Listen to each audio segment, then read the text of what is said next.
This is my good friend Jim. He's also a friend from high school. You've met my other friend Maurice, but this is my good friend Jim. And we're going to do some shoulder work today, and I just want you to see, if you just turn to the side, Jim, because this will be helpful. Jim has a little bit of excess kyphosis here and a little bit of a forward head posture, right? So when you look at, it's actually not as bad as it used to be, I don't think, Jim.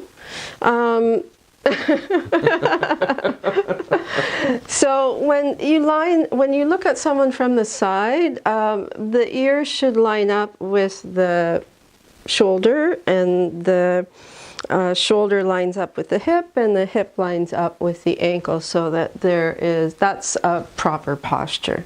Now most people these days don't have that.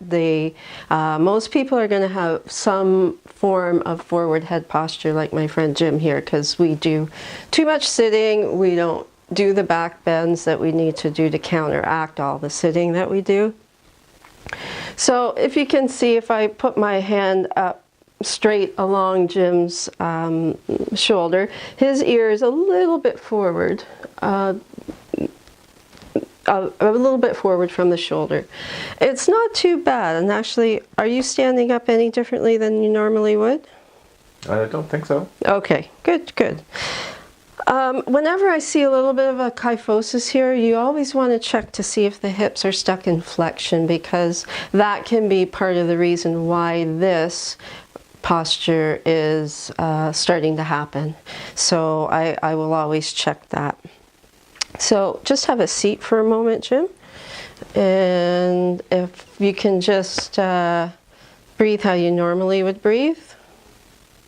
Yeah, yeah. And again. I don't know if you can see with the black t-shirt, but Jim actually does have some movement in his abdominal area here. Where's your tongue in your mouth right now? Just kind of where it normally is, I Which guess. is where? Is it pressed against? Not forward, not back, just... Is it pressed against the teeth or the upper palate at all? No. No, okay.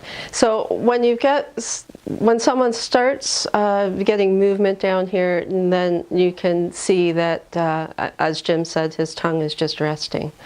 Where if someone was breathing up in the chest like this, Jim, hold this tight and do this.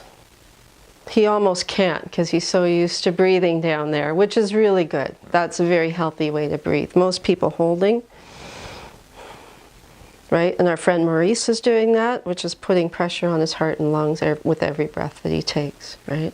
This has to move. So women will hold here for vanity, so will men. So as they start to get the bigger belly, they don't want it moving outward, so they'll pull it in and start breathing up here, which just makes the whole thing worse, because digestion gets worse and all of those other things that we know are affected by the breath. Jim actually is a very good singer. He has a great voice.